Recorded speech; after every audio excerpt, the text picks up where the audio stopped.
مرده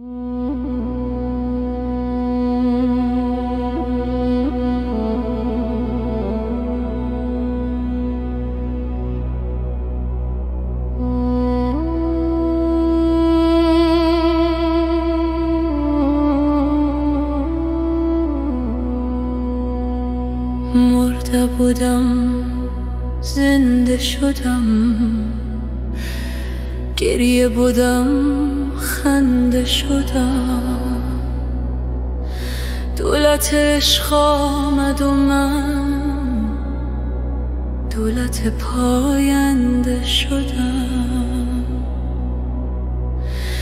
دیدهی سیر است مرا، جان دلیر است مرا، زهرهی شیر است مرا، زهره تابنده شدم.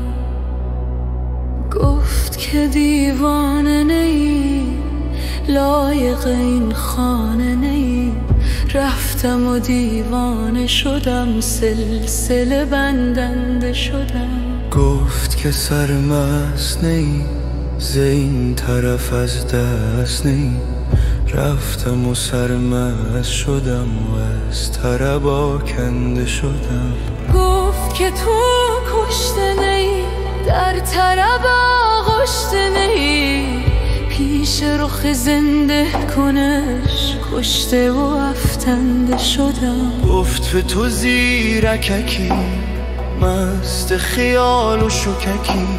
گول شدم حال شدم، از همه برکنده شدم. گفت تو شم شدی، قبله این جم شدی. جم نیم شم نیم، دود پراکنده شدم. گفت که شیخی و سری، پیش رو راه بری. شیخ نیم پیش نیم، امر تو را بنده شدم. گفت با بال و پری، من پر و بالت ندهم. در هوس بال و پرش بی پر و پرکنده شدم. گفت مرا دولت نو، راه مرو رنج مشو. زان که من از لطف و کرم سوی تو آینده شدم. گفت مرا عشق کهن از بر ما نقل مکن. گفتم آری نکنم، ساکن و باشنده شدم. چشمه خورشید توی، سایه گه بید منم. چون که زدی بر سر من، پست و گدازنده شدم. تابش جان یافته دلم، وا شد و بشکافته دلم. اطلس نو بافته دلم، دشمن این ژنده شدم. صورت جان وقت سحر، لاف همی زد ز بطر. بنده و خربنده بودم، شاه و خدا بنده شدم. شکر کند کاغذ تو از شکر بی حد تو. کامد و در بر من با وی ماننده شدم. شکر کند خاک دو جم، از فلک و چرخ بخم.